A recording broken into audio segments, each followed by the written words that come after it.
I think they implement XRP first in Japan, and Evernorth announcing, their ability to sell their shares in Japan is a big deal. I said, hey, look, I think it's a reverse carry trade. I think that they're going to unwind, and treasuries are going to come flowing back here to the U.S., and they're going to have to be able to settle all of that.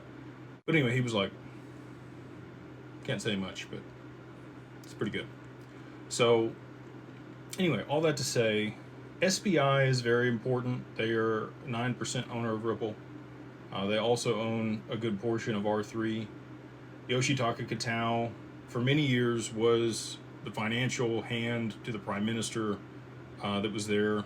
I think he actually ended up being assassinated, which was not good. And I don't know that Yoshitaka Kitao continued to operate in that position. I think he just came back to just be principal at SBI. But he's advocated for XRP for years. He's wanted them to utilize it in the banking system for years. And obviously he has vested interest in both the companies that would settle with XRP. He's also talked about the hidden asset that's on their balance sheet.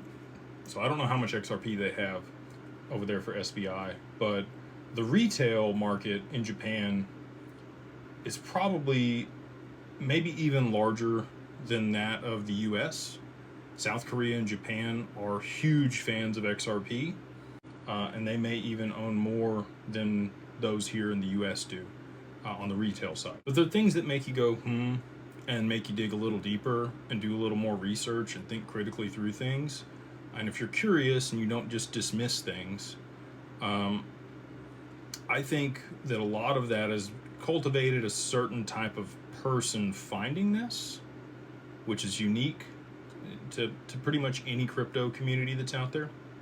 And I think it's somewhat curated to people that have faith-based beliefs, and also, like I said, just have a mind that's a bit more open to other things. But back to Japan, I do think it starts there. I think they implement XRP first in Japan, and Evernorth announcing, their ability to sell their shares in Japan is a big deal. I think Japan is likely to use XRP to solve their own debt crisis, and that may be what pushes a lot of liquidity into it.